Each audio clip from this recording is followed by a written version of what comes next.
Bienvenidos a nuestro estudio del libro de Gálatas. Al finalizar el capítulo 1, desde los versículos 11 al 24, Pablo muestra los orígenes del evangelio que él predicaba.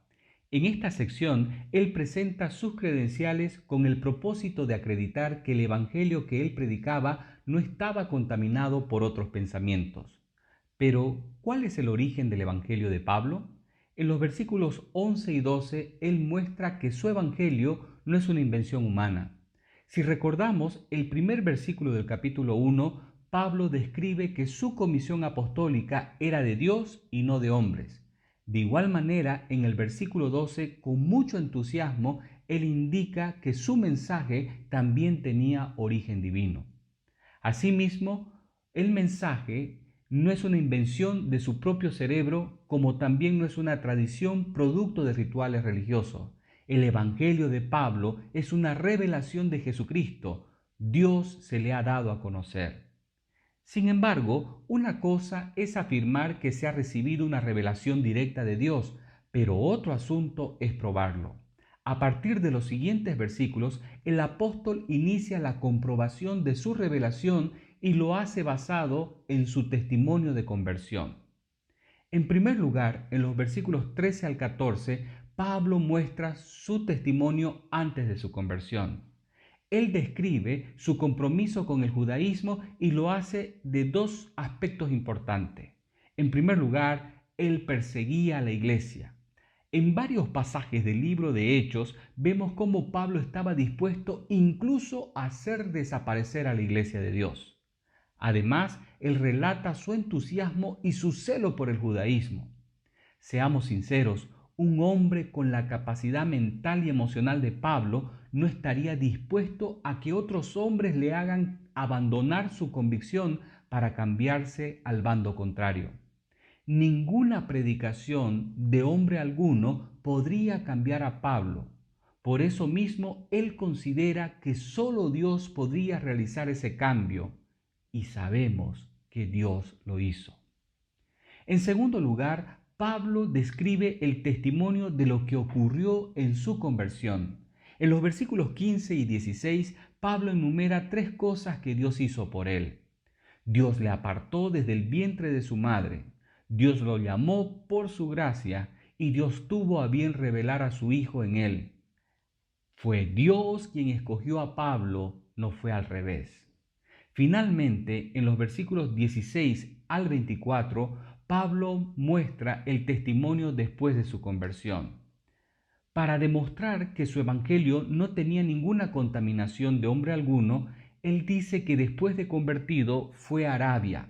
Él había obtenido su teología no como resultado de consultar a otras personas, sino de manera independiente buscando la dirección de Dios.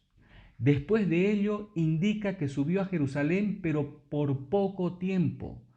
La escritura muestra que solo estuvo 15 días, pero tuvo que salir de la ciudad debido a un complot que existía para asesinarlo. Esto lo podemos ver en Hechos capítulo 9, versículo 29. Luego de esto, tuvo que ir a Siria y Cilicia. Para entonces, las iglesias de Judea casi se habían olvidado de Pablo. Solamente oían decir que aquel que en otro tiempo perseguía a la iglesia, ahora predicaba la fe que en otro tiempo él perseguía. En conclusión, en esta sección el apóstol Pablo presenta argumentos sólidos y demuestra que su conversión y transformación se había convertido en un motivo de gloria a Dios y eso le daba autoridad como apóstol. Además, él era un maestro de sana doctrina que no tenía contaminación del humanismo. Y finalmente relata que su autoridad como apóstol estaba respaldada por su testimonio. Y ahora que iniciamos el capítulo 2, acompáñenos en este estudio para que juntos aprendamos la Escritura. Buenas noches, que el Señor les bendiga grandemente. Es un placer poder estar con ustedes y damos la bienvenida a todas las personas que están uniéndose a este tiempo de enseñanza de la palabra de Dios. Siempre les invito, por favor, a que ustedes puedan traer su Biblia, tenerla a mano. si tienen algún color para subrayar algunos versículos que llamen la atención, algunas palabras clave, y si tienen con qué hacer, tomar sus apuntes con un lapicero o un pedazo de papel o un cuaderno, por favor, este es el tiempo. Pero antes de toda nuestra preparación con los implementos que necesitamos, creo que lo fundamental es preparar también nuestro corazón para que sea el Señor que nos hable. Así que le invito una vez más que cierren sus ojos y vamos a orar para que Dios tome el control de esto. Señor amado, te damos gracias por este tiempo, te damos gracias por tu palabra que vamos a leerla a continuación y también te damos gracias porque tú eres un Dios misericordioso que nos llamó por su gracia y que el evangelio que hemos conocido es un evangelio que está fundamentado en tu palabra. Dios bendito, úsanos en este momento, al mensajero como también a los que están oyendo este mensaje y te pedimos, Señor, que tu Espíritu Santo hable a nuestro corazón.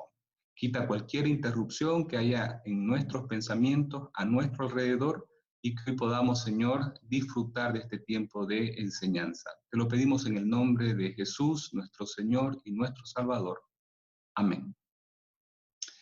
Muy bien, por favor, abra su Biblia en el libro de Gálatas, por favor, capítulo 2, y hoy vamos a ver desde el versículo 1 hasta el 10, que es la unidad del evangelio que Pablo predicaba. La escritura dice así, Gálatas 2, versículos 1 al 10. Después, pasado 14 años, subí otra vez a Jerusalén con Bernabé, llevando también conmigo a Tito. Pero subí según una revelación y para no correr o haber corrido en vano, expuse en privado a los que tenían cierta reputación el evangelio que predico entre los gentiles. Mas ni aun Tito, que estaba conmigo, con todo y ser griego, fue obligado a circuncidarse.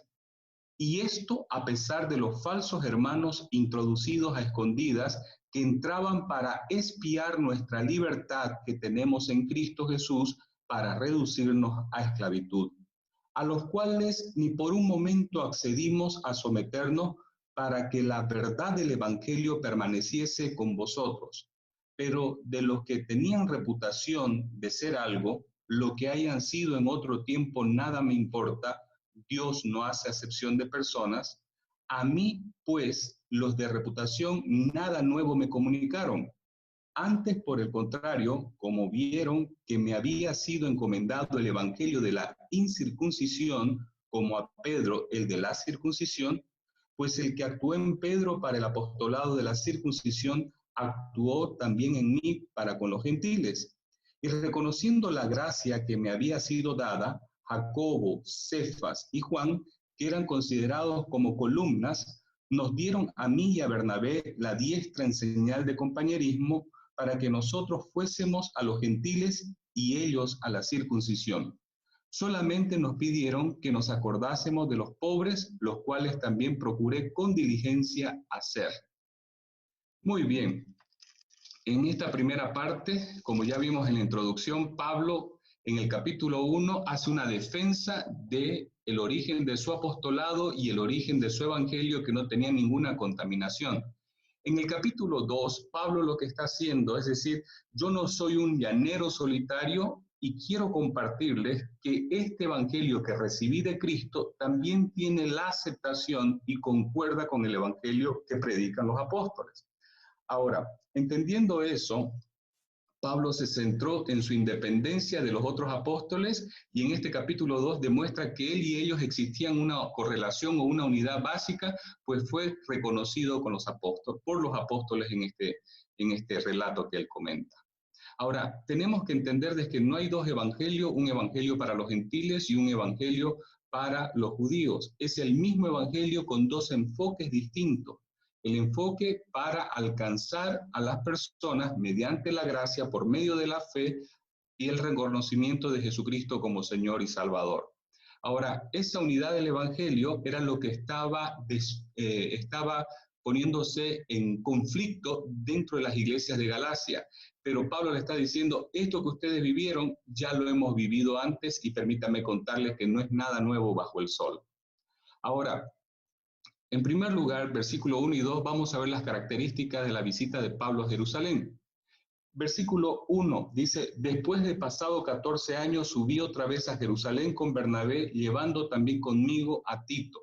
La característica del viaje es que en el libro de Hechos, para ver un poquito cuántas veces Pablo visitó Jerusalén, Lucas, el autor, nos muestra que visitó 5 veces después de su conversión. La primera vez fue después de salir de Damasco, Hechos 9:26. La segunda vez para llevar dinero durante una hambruna que hubo en Hechos 11:27. La tercera vez para asistir al concilio de Jerusalén en Hechos 15. La cuarta vez después del segundo viaje misionero y dan un reporte en Hechos 18. Y finalmente la última visita que resultó en el encarcelamiento que él tuvo en Cesarea. Ahora, ¿por qué es importante entender esto? Porque hay dos posiciones que son el reto de interpretación. ¿En qué momento Pablo va a Jerusalén? Nosotros sostenemos de que Gálatas fue escrito antes del concilio de Jerusalén y dentro de la comunidad evangélica y los teólogos también existe una división de que Gálatas es posterior al concilio de Jerusalén. Ahora, entendemos de que esta segunda visita es cuando Pablo y su equipo misionero van a asistir con una ofrenda especial a la gente que había en Jerusalén producto de una hambruna. Ahora, una interpretación de esta manera o de la otra no va a afectar en las conclusiones o las implicaciones que tiene este libro. Ahora, ¿por qué escogemos Gálatas como un libro anterior al evento de Jerusalén? Escogemos porque si fuera posterior al concilio de Jerusalén en Hechos 15, sí va a ser un énfasis en esta carta acerca de las credenciales y las cartas que los mismos apóstoles habían dado. Recuerde que se les dio carta y que Pablo y Bernabé fueron aquellos que redactaron y escribieron esas cartas. Entonces era fácil para Pablo decir, tengo estas cartas que me dieron el concilio, entonces ustedes pónganse en órbita porque estos lobos vestidos de oveja están haciendo esto. Eso no se lo ve en el libro y a pesar de que consideramos que el libro de Gálatas fue escrito antes del concilio de Jerusalén, las razones no afectarían la interpretación. Ahora, al parecer este pasaje tiene como antecedente la visita de la hambruna y antes del concilio de Jerusalén, pues Pablo no menciona los resultados del concilio en esta carta. ¿Quiénes acompañan, de acuerdo al versículo primero, a Pablo en su viaje? En primer lugar está Bernabé. Si usted se fija, Bernabé es mencionado en Hechos 4:36. Su nombre original no era Bernabé, su nombre era José, pero él trajo una ofrenda muy especial a la iglesia y él, como creyente, convertido al Señor Jesucristo, fue una persona generosa, pero también él fue cambiado de nombre y le pusieron Bernabé, que significa hijo de consolación o de exhortación. Ahora, los apóstoles dieron este nombre que es Barnabás. Usted puede verlo todo esto en Hechos capítulo 4. De él se dice en las Escrituras que era un varón bueno y lleno del Espíritu Santo y de fe. Mire quién era el compañero ministerial de Pablo, un varón bueno, lleno del Espíritu Santo y con mucha fe. Esta característica de Bernabé también hay que adicionar de que Bernabé aparentemente, por los registros que se tienen en el libro de Hechos, fue una de las personas que discipularon a Pablo, fue como un mentor. Él era un judío y Pablo en este viaje va con su mentor y va con su discípulo, quien era Tito. Y Tito es el discípulo del apóstol Pablo. Su nombre no figura en todo el libro de Hechos, pero sí con frecuencia en las epístolas de Pablo. Tito era un acompañante fiel e incluso él tenía un origen griego y es posible que él fuera originario de Antioquía y se había convertido dentro de las predicaciones de Pablo. Incluso en el Nuevo Testamento hay una carta exclusivamente de Pablo a Tito con el propósito de que él pastoree y lidere una iglesia que había tenido ciertos problemas. Ahora, entendiendo esto, Pablo en el versículo 2 dice cuál fue la razón del viaje. La razón del viaje dice, pero subí por una revelación y exponer en privado a los apóstoles, dice, y expuse en privado a los que tenían cierta reputación el evangelio que predico entre los gentiles. Pablo tuvo un propósito. En primer lugar, tener una reunión privada con los apóstoles y en segundo lugar, exponer realmente lo que él había recibido del Señor. Y lo interesante es que más adelante Pablo va a especificar de que no hubo diferencia ni nada nuevo aprendió como resultado de esa reunión. Pero el propósito fue una revelación de Dios. La Biblia no menciona el contenido de la revelación, pero sí menciona a través de este concepto de la revelación que fue Dios el que envió a Pablo a Jerusalén. Pablo no fue convocado, no fue llamado, no fue instruido o guiado por otra persona, sino por Dios. Miren el énfasis que Pablo está haciendo a lo largo del capítulo 1 y el capítulo 2.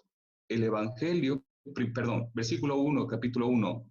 Mi apostolado tiene fundamento en Dios, no de hombre. El evangelio que predico tiene fundamento en Dios, no de hombre. Y la convocatoria que fui para exponer mi evangelio no fue de hombre, fue de Dios. Pablo tenía una centralidad en todo lo que él hacía y su centralidad fue Dios. Ahora, miremos también en el capítulo 1, versículo 15, que fue Dios que lo escogió, fue Dios que lo llamó, fue Dios que lo salvó y fue Dios que lo convocó como un apóstol. Entonces, esto es muy interesante. Siempre el énfasis que se hace es en Dios, como el Evangelio también tiene un énfasis en Dios. No es el esfuerzo humano por agradar a Dios, sino es la gracia de Dios en manifestarse al hombre, siempre en Dios. Y por eso es que nosotros los evangélicos creemos que existen las 5 solas: solo Escritura, solo la gracia, solo la fe, solo Cristo y solo a Dios la gloria. ¿Por qué es bueno entender esto? Porque el Evangelio tiene que tener una base en la Escritura, tiene que descansar en la gracia de Dios que envió a Cristo Jesús, y eso lo entendemos por medio de la fe, y el propósito de nuestra salvación es la gloria de Dios, no la gloria del hombre. Ahora, ¿cuál fue el conflicto que ocurrió en su viaje? Versículo 3 al 5. Dice, mas ni aun Tito, que estaba conmigo, con todo y ser griego, fue obligado a circuncidarse, y esto a pesar de los falsos hermanos introducidos a escondidas. El conflicto era que Tito era un gentil, y como no era judío, estos hermanos, entre comillas, estaban induciendo, y no solamente induciendo, sino obligando a que Tito, para que realmente sea salvo, él deba de guardar la circuncisión. Recordemos que la circuncisión era la señal del pacto de Dios con Abraham. Entonces, los judíos, por tradición, ellos cumplían severamente esta reglamentación para ellos. Ahora, la actitud de Pablo fue interesante. Entonces, el primer conflicto fue, Tito fue obligado a circuncidarse. La pregunta, ¿por qué? ¿Por qué fue obligado a circuncidarse? Los resultados del conflicto que hubo en Hechos capítulo 15, que fue un tema que se habló, abra su Biblia, Hechos capítulo 15, versículo 1, nos muestra la razón por cual estaba obligando a circuncidarse o guardar ciertos aspectos de la ley. Hechos 15:1. Entonces algunos que venían de Judea enseñaban a los hermanos, si no os circuncidáis conforme al rito de Moisés, no podés o no pueden ser salvos. Prácticamente este evangelio de estos falsos maestros y falsos hermanos era Cristo más algo. Cuando nosotros adicionamos cualquier cosa al evangelio, ya lo estamos corrompiendo. Cristo más la circuncisión, por más piadoso, por más concepto antiguo testamentario que sea, y que sea un mandato para el pueblo de Israel, si adicionamos algo al evangelio, ya lo estamos corrompiendo. Y Pablo se opuso vehemente. El otro conflicto es que habían falsos maestros en la congregación. Subraya esa palabra, falsos hermanos. Ahora, Pablo no tiene ningún problema en decir esto es falso. Pablo agarra y dice, estos son falsos porque su condición espiritual de estos judaizantes, ellos quieren esclavizar. Eran personas que habían aceptado nominalmente el evangelio, les gustó el mensaje de salvación, habían sido testigos de lo que Cristo había hecho, pero no habían experimentado un cambio en su corazón. Eran religiosos, pero eran personas que no habían nacido de nuevo. Es decir, lo que Pablo está describiendo es que así como hay verdaderos hermanos, también hay falsos hermanos. Y aquí yo les quiero hacer un énfasis muy fuerte, querido hermano y amigo que usted está prestando atención. En las iglesias, no todos los que se congregan son hermanos verdaderos. Hay falsos hermanos, hay cristianos que son nominales, hay personas que les atrae o les seduce el evangelio, pero ellos no han sido nacidos de nuevo, es decir, no han tenido una conversión real a Cristo Jesús. Ahora, el problema de esta gente, y es bueno, incluso en nuestras iglesias tienen que venir personas que no hayan sido convertidas porque es el lugar donde van a escuchar el evangelio, pero el problema de estas personas es que ellos empezaron a imponer cosas y aparentemente empezaron a confundir a los hermanos. Tenían alguna reputación, algunos talentos, algunos dones de la enseñanza, y eso hacía que la iglesia esté siendo seducida por esta enseñanza. Ahora, mire el proceder de estos falsos hermanos que si nosotros prestamos un poquito de atención, también puede ser que en nuestros días ellos procedan de esta manera. Ellos se introducían de escondida, se camuflaban, pasaban desapercibidos y eran parte del grupo. Segundo, espiaban la libertad de los hermanos en Cristo. Les llamaba la atención de que las iglesias de Cristo estaban disfrutando una libertad. Y ahorita vamos a ver libertad de qué disfrutaban las iglesias en Cristo. Pero ellos espiaban, miraban y prestaban mucha atención. ¿Por qué? Porque ellos no eran verdaderamente libres, venían con su corazón todavía esclavizado por todos los rituales, por toda la ley, por todas las cosas que ellos fueron instruidos, pero que tal vez ellos ni siquiera lo podían cumplir y que ya para el Evangelio no era necesario guardar o abstenerse de algunas cosas que ellos pedían que se abstengan. Y tercera, querían reducir a los hermanos a esclavitud. Es que les quiero decir algo, la esclavitud que existe, y subraya esa palabra esclavitud, reducirnos a esclavitud. La esclavitud que existe no solamente es una esclavitud producto del pecado. Muchas veces es fácil para nosotros decir, este vagabundo, esta persona que está viviendo entre vicios, entre cosas que son evidentes físicamente y en sus acciones, es un esclavo del pecado. Pero resulta de que hay una esclavitud también producto de tradiciones que no tienen sentido y nosotros queremos agregar cosas al Evangelio. Y hay una esclavitud emocional también. Y déjenme decirle algo, el que es esclavo no es feliz y quieren que contaminar o contagiar su infelicidad a las demás personas y quiere someter a los demás. Es un efecto de que si yo no estoy disfrutando la libertad de Cristo y porque esto me enseñaron, aunque no tenga ningún valor espiritual, yo quiero reducir a los demás porque mientras seamos más también me voy a sentir como mal de muchos, con consuelo de tontos, dice el proverbio popular. Entonces ellos querían reducir esclavitud y era una esclavitud moral, la que existía y existe ahora, una esclavitud moral, hay una esclavitud religiosa, espiritual, pero también hay una esclavitud de tradición. Y Pablo con firmeza, mire lo que dice el versículo 5, dice, a los cuales ni por un momento accedimos a someternos para que la verdad del Evangelio permaneciese con vosotros. Pablo fue categórico, jamás no vamos a permitir de que sea necesario la circuncisión u guardar otra reglamentación innecesaria para las personas que no corresponden, porque el Evangelio es por la gracia, no por el cumplimiento de normas.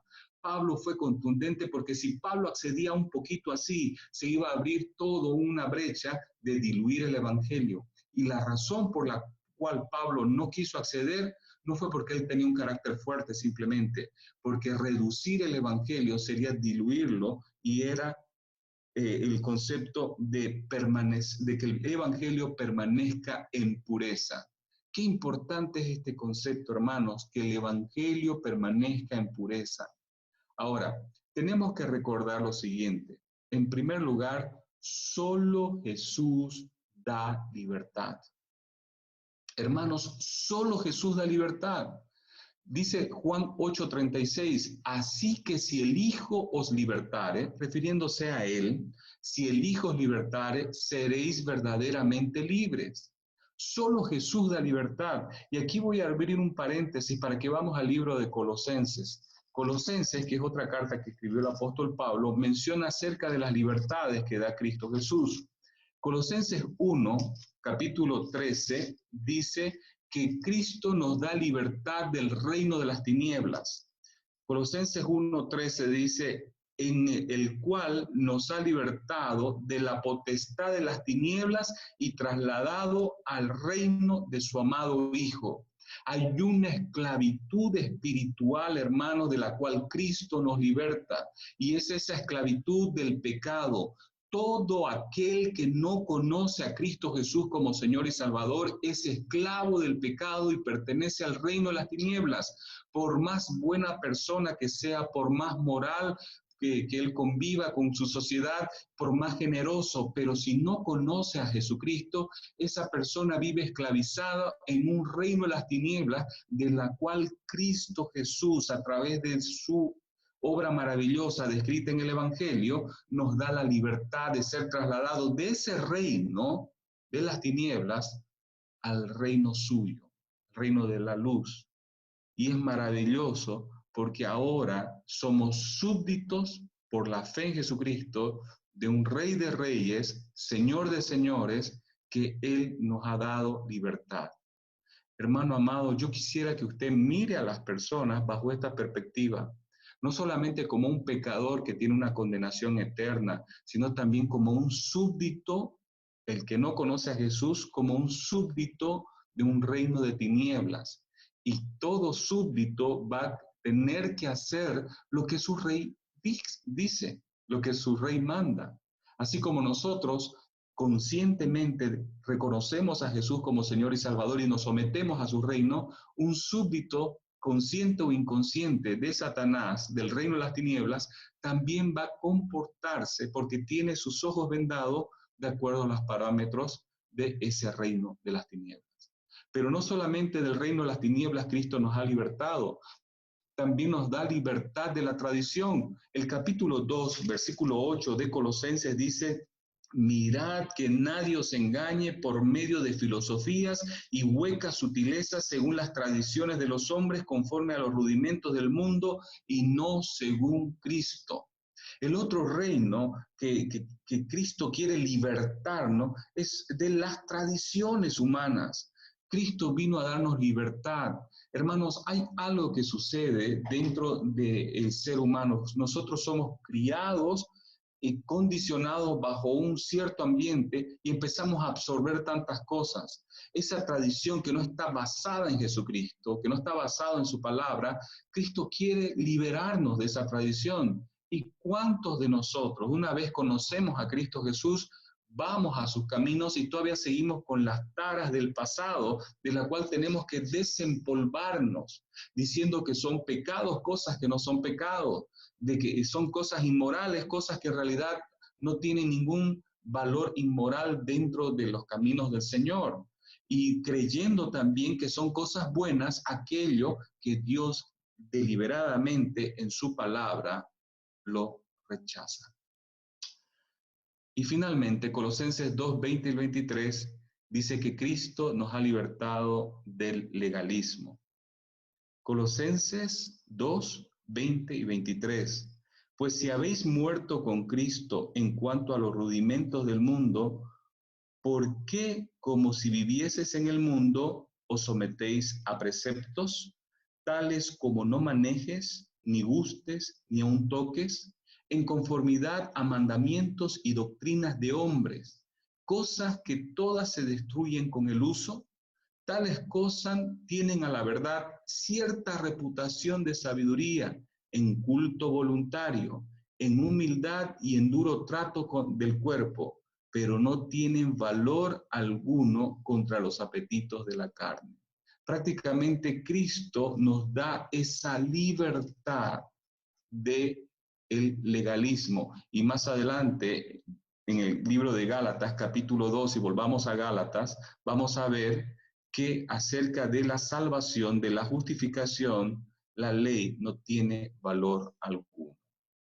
Entendiendo esto, volvamos al capítulo 2, versículo 6. el evangelio que Pablo predicaba, eso fue expuesto, y él expuso a los que tenían reputación. La pregunta es, ¿quiénes son aquellos que dice Pablo que tenían reputación? Él utiliza cierta reputación. Él menciona más adelante, en el versículo 9, que se refiere a Jacobo, que es el hermano del Señor, mencionado en el capítulo 1, a Cefas, que es Pedro, y a Juan, que eran considerados como columnas dentro de la iglesia. Por otro lado, él dice, el evangelio que yo prediqué o los resultados es que nada nuevo me dijeron. Mire lo que dice el versículo 6.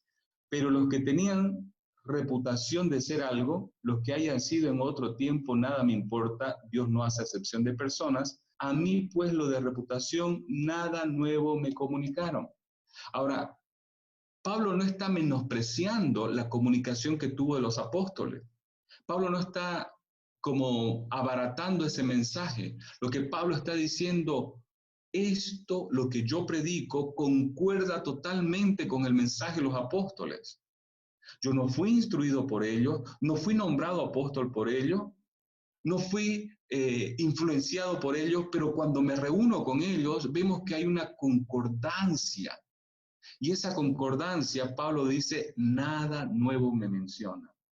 Ahora, Pablo al decir esto está dando las garantías que ya mencionó en el capítulo 1 acerca del origen de su evangelio, y él está diciendo, ahora mi origen y el contenido es aprobado incluso hasta por los apóstoles. Entonces es el mismo evangelio. El evangelio era por la gracia de Dios por medio de la fe. Maravillosa gracia de Dios. El evangelio se mantiene hasta ahora. Debemos predicarlo de esa manera, solo por la gracia de Dios, por medio de la fe en Jesucristo. Para Pablo, el evangelio de la incircuncisión fue entregado, que es la evangelización a los gentiles, y para Pedro, el evangelio de la circuncisión, que es el evangelio para los judíos. Ahora, hay que aclarar de que no hay dos evangelios, sino que hay dos propósitos u objetivos para alcanzar a los judíos y a los gentiles.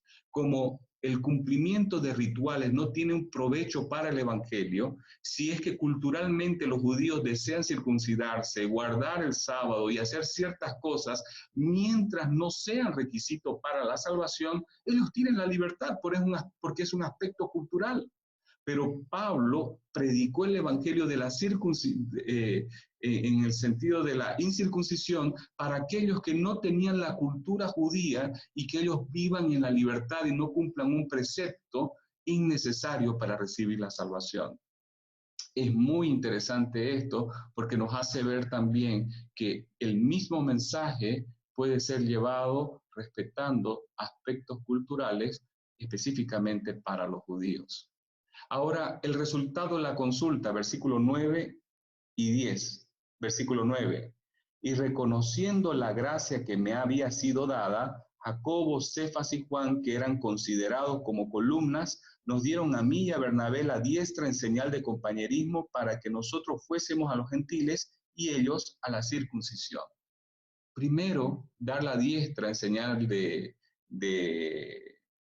compañerismo significa lo reconocemos a ustedes y reconocemos que el evangelio que ustedes han recibido es el mismo evangelio, solo que tiene ámbitos diferentes para predicarlo. Es decir, hay un compañerismo, hay una concordancia, hay una amistad. Estamos hablando del mismo mensaje, el mismo Señor, el mismo propósito para alcanzar a las mismas personas que necesitan de salvación, con dos culturas, dos pueblos diferentes. Segundo, los reconocieron como sus colegas y compañeros en el ministerio. Pablo fue reconocido, recordemos que él fue con su mentor, con Bernabé, y fue con su discípulo, con Tito, y ambos fueron reconocidos como parte del ministerio paulino. Siempre es bueno acordarse cuál era el ministerio paulino. Pablo iba a un lugar con este propósito, predicaba el evangelio, evangelizaba, se convertían, establecía iglesia, primero en las casas, y después de establecer iglesias, él establecía liderazgo, le daba visión de liderazgo y Pablo se salía con el propósito de formar una red de iglesias para que puedan sustentar el ministerio de la evangelización. Ese era el propósito de Pablo, era que cada rincón sea bombardeado en su fuerza con el mensaje de salvación. También como resultado es que pidieron que se recuerden de los pobres, cosa que Pablo hizo. Pablo fue en esa ocasión a pedir una ofrenda y entregar una ofrenda a los que habían tenido una hambruna, y también en cada viaje misionero él pedía una colecta. Vemos en Corintios cómo a esa iglesia también recibió una colecta y él la compartió a personas que habían sido necesitadas. Ahora, en conclusión, ¿qué podemos decir de estos primeros 10 versículos del capítulo 2? En primer lugar, el Evangelio es uno y tiene coherencia, no contradicciones. Es decir, cuando nosotros predicamos el Evangelio, tiene que ser coherente y de acuerdo a la Escritura. Segundo, hay que defenderlo a capa y espada. Y eso Pablo lo hacía de manera ferviente porque él tenía un carácter firme, sólido, pero él tenía una convicción muy grande que el Evangelio necesitaba ser defendido, específicamente de esos falsos hermanos que se habían introducido a la iglesia. Tercero, esos falsos hermanos tenemos que entender de que siempre ingresarán a nuestras iglesias para distorsionar el Evangelio. Debemos defender con mucha convicción ese Evangelio sagrado que hemos recibido y que tiene su origen en la Escritura. Hermanos, el proceder de los falsos maestros, de los falsos hermanos, no ha cambiado. Ingresan de manera disimulada a través de ayudas, a través de generosidad, a través de ciertos aspectos, y después lo que tratan de hacer es llevar a la esclavitud a la iglesia de hoy. Ahora, quisiera que analicemos un poquito este tema. Pablo está hablando acerca del legalismo y Pablo nos da a entender de que el legalismo es una exacerbación, es una exaltación, es un énfasis exagerado acerca de la ley. Y podemos mencionar que existen tres tipos de legalismos. El primer legalismo es el que indica que se debe guardar la ley para ser salvo. Ese es el que se estaba predicando. Se debe de guardar la ley para ser salvo. Ahora, ¿qué significa esto? Y hay ciertos grupos hoy en día que predican un evangelio plagado de legalismo. Es Cristo más ciertos aspectos de la ley. Ahora, tenemos que entender, en primer lugar, que Gálatas 2:21, y abra su Biblia, en Gálatas 2:21 dice, no desecho la gracia de Dios, pues si por la ley fuese la justicia, entonces por demás murió Cristo. Si el hombre es justificado por la ley, ¿para qué murió Cristo si ya tenemos la ley?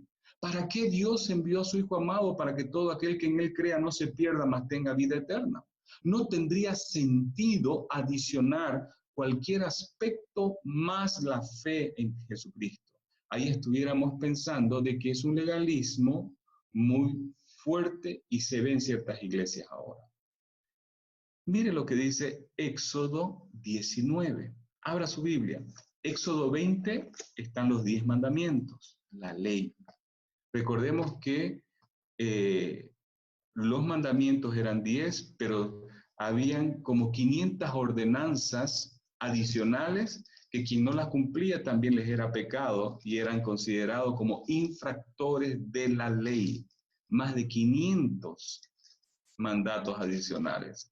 Ahora, Éxodo 19, versículos 5 y 6, dice lo siguiente. Siempre es bueno mirar el contexto. Éxodo 20, los 10 mandamientos.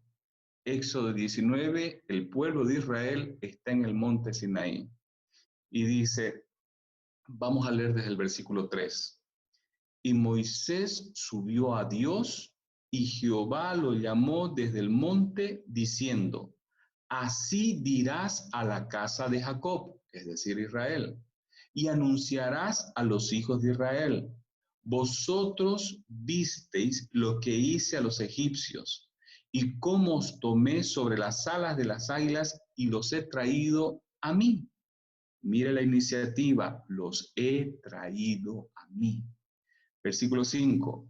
Ahora pues, si dieres oído a mi voz y guardares mi pacto, vosotros seréis mi especial tesoro sobre todos los pueblos, porque mía es toda la tierra. Y vosotros me seréis un reino de sacerdote y gente santa. estas son las palabras que dirás a los hijos de Israel. Versículo 5, si tiene con qué subrayar, subrayes. Así diréis a los hijos que han oído mi voz. Dice, si dieres oído a mi voz y guardares mi pacto, subraye si dieres oído a mi voz y guardares mi pacto. La palabra guardar significa cumplir. El pacto que se estaba dando era el pacto de Moisés a través de los 10 mandamientos. Cuando nosotros miramos el cumplimiento de los mandamientos, no trae salvación. El cumplimiento de los mandamientos, de acuerdo al versículo 6, dice que hace que seamos un reino de sacerdotes y gente santa.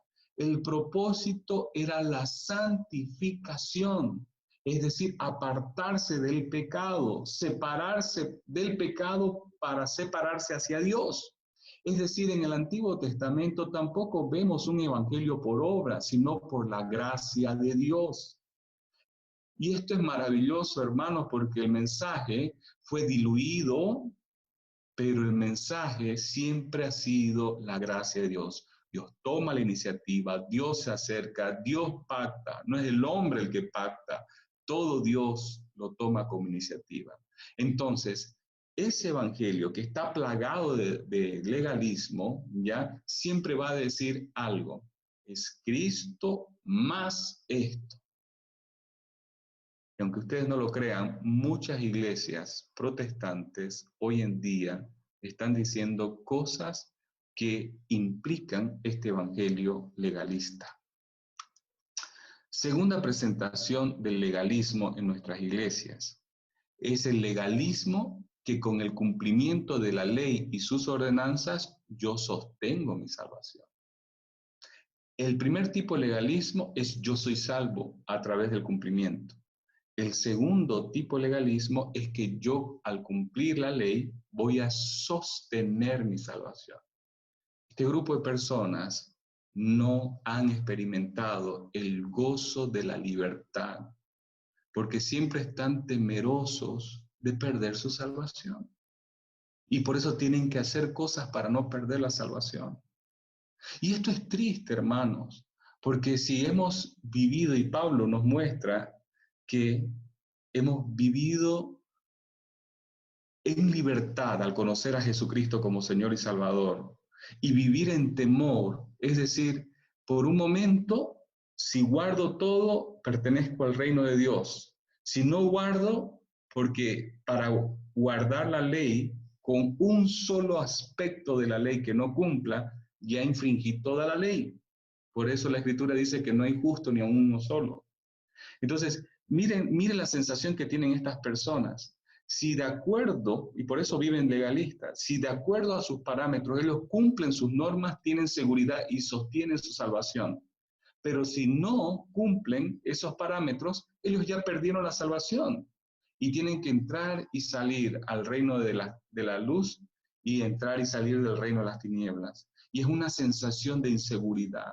Y usted le habla de pecado y ellos se derraman y se sienten pecadores y tienen que cumplir ciertos aspectos para volver a hacer las paces y no disfrutan la gracia del perdón.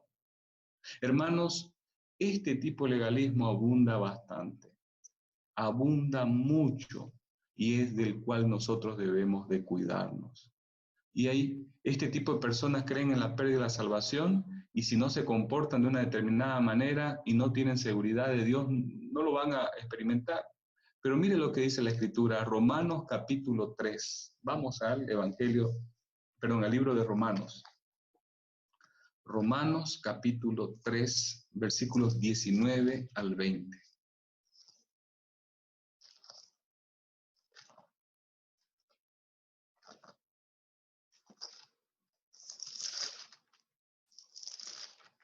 La Escritura dice en el versículo 19, pero sabemos que todo lo que la ley dice, lo dice a los que están bajo la ley, para que toda boca se cierre y todo el mundo quede bajo el juicio de Dios, ya que por las obras de la ley ningún ser humano será justificado delante de él, porque por medio de la ley es el conocimiento del pecado.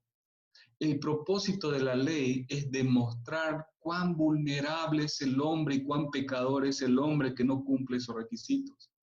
Entonces, literalmente, por las obras de la ley, ningún hombre será justificado ante Dios.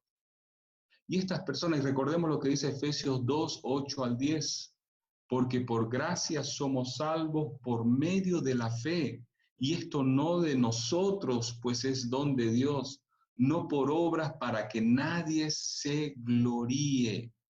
Porque si es que yo tengo algo que contribuir a mi salvación, a guardar algún aspecto de la ley o el cumplimiento de una tradición religiosa, yo me puedo presentar delante de Dios con orgullo de haber dicho, ¿sabes qué? Yo hice tales cosas, me lo merezco. Yo hice estas situaciones, di el dinero que tengo a los pobres, fui tan generoso, me lo merezco. ¿Y dónde queda el sacrificio de Jesús? No es por obras, para que no osemos quitarle la gloria al Señor. Recordemos, el Evangelio tiene que estar basado en la Escritura, fundamentado en la gracia de Dios, mostrado a Cristo a través de la fe y para la gloria de Dios. Cualquier otra mención del Evangelio estaría siendo distorsionado. Y finalmente, el legalismo que critica y divide porque no se cumplen los códigos de conductas o de creencias en las áreas que no son transversales que ellos sostienen. Este tipo de legalismo, hermanos, es el que más abunda en nuestras iglesias. Hay hermanos que creen que lo saben todo y el que no piensa como ellos son pecadores y punto. Qué interesante. Lo saben todo y el que no piensa como yo son pecadores y punto. Ahora, hay una línea muy delgada en este concepto y lo voy a decir con toda franqueza. La línea delgada está así. Hay situaciones que nosotros necesitamos ser transversales y verticales como Pablo nos muestra que debe ser, que debemos ser, defender el Evangelio. Pero hay situaciones que tal vez nosotros no tengamos concordancia con otros evangélicos al igual que nosotros. Por ejemplo, en aspectos de escatología o de situaciones futuras, que si Cristo viene antes, durante o después de tal época, que si Apocalipsis es algo literal, es algo histórico, ya pasó. Esos aspectos que nos dividen dentro de una posición teológica no nos tienen que hacer mirar al hermano que cree diferente a nosotros por esos aspectos escatológicos como que no fueran hermanos honestos y sinceros. Hay otros aspectos acerca de, que son mucho más importantes, acerca de la deidad de Cristo, acerca de la salvación por la gracia, acerca de un comportamiento dentro de las iglesias que tiene que haber una concordancia de acuerdo a la Escritura, pero hay otros aspectos que incluso les quiero decir con toda franqueza. Si yo mañana me presento delante del hermano Pepito, no sé si hay alguien acá que se llame Pepito, ¿ya? Pero me presento delante del hermano Pepito y el hermano Pepito me dice, pastor, ¿usted por qué se reúne el día domingo? Si la Biblia dice que tiene que reunirse el día sábado.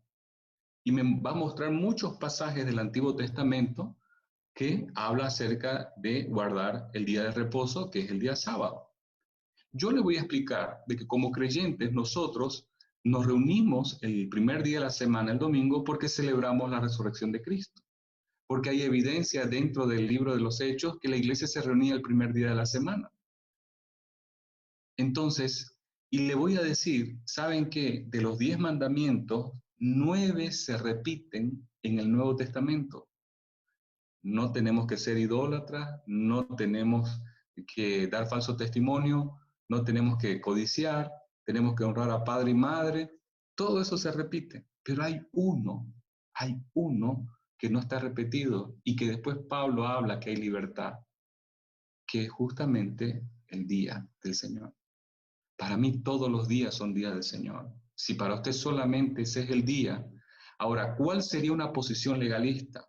Que me condene y diga que yo estoy condenado al infierno por no congregarme en el día que él indica. Y mi posición legalista es que yo lo condene por congregarse en tal día. Ahora, el hecho de que él se congregue en un día y yo me congregue y lo hacemos para el Señor, damos gloria a Dios para el Señor. Entonces, eso no va a quitar una posición mientras yo le indique a esa persona que si lo hace para Dios con convicción. Hay otros aspectos de comida. Hay algunos que no comen cerdo, otros sí comen cerdo. Yo no voy a juzgar. Para mí es innecesario abstenerse de ciertas comidas, al menos que el doctor me lo diga.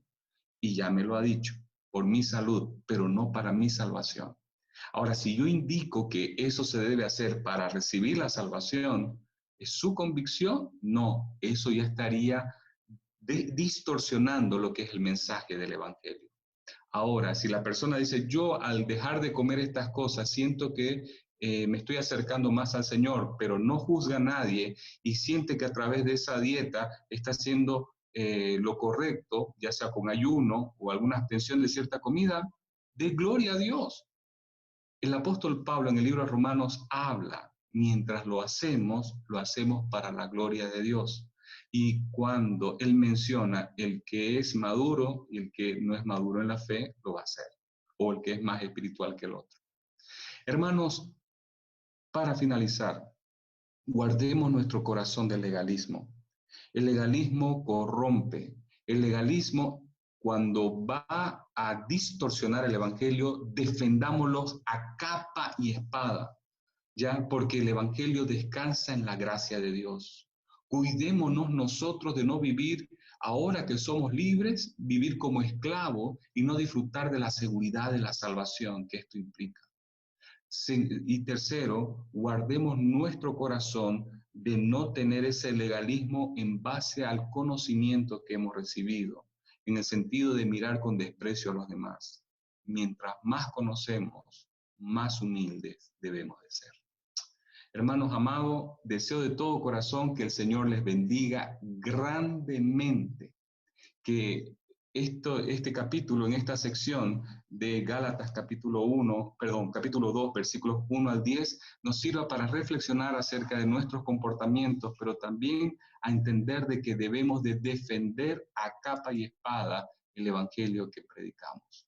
Un fuerte abrazo para cada uno y doy lugar a mi hermano